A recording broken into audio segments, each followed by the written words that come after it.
similar decisions. You wonder who will build the bridges? Where will the engineers come from if we don't have the advanced classes?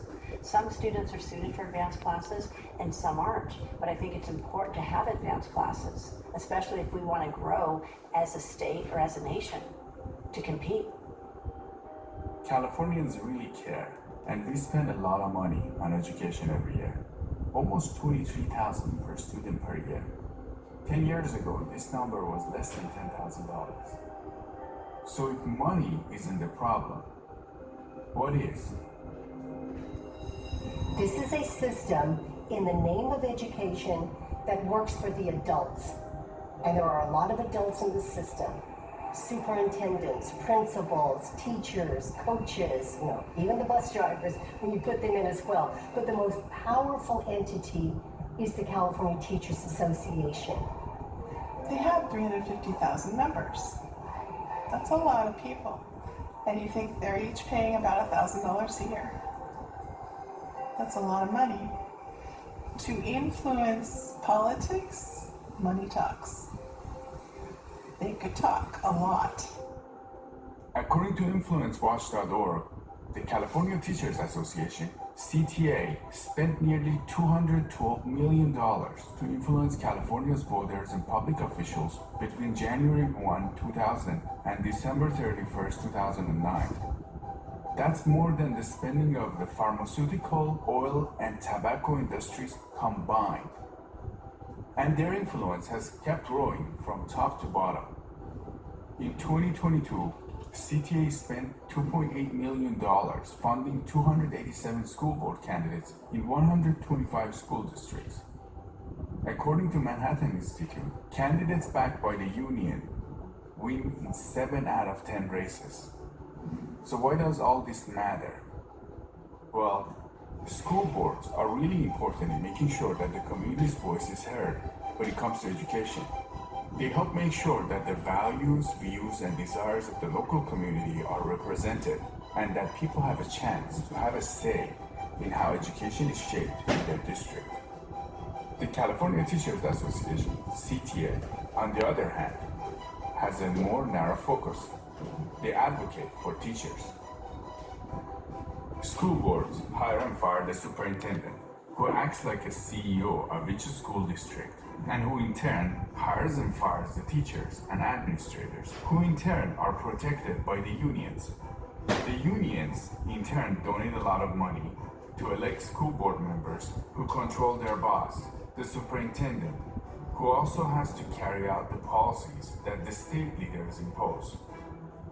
But these policies are in turn made by the state leaders, who get a lot of donations by the teacher unions. Do you see the picture?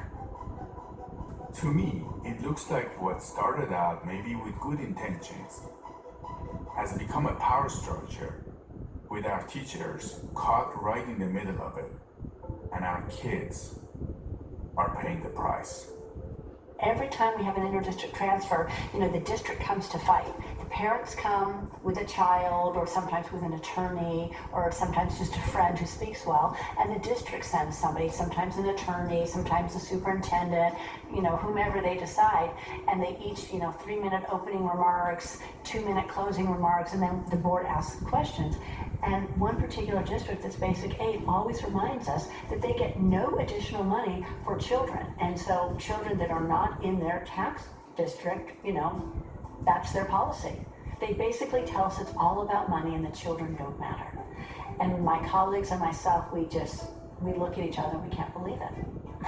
I ran for Palomar College Board, and the teachers union there, Palomar Faculty Federation, they didn't want me to be sitting in the board.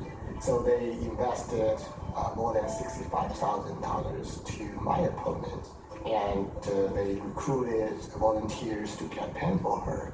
So, and for regular citizen like me, we don't have this kind of resource consistently to compete with them, and they have the financial interest. So to me, it's a corruption.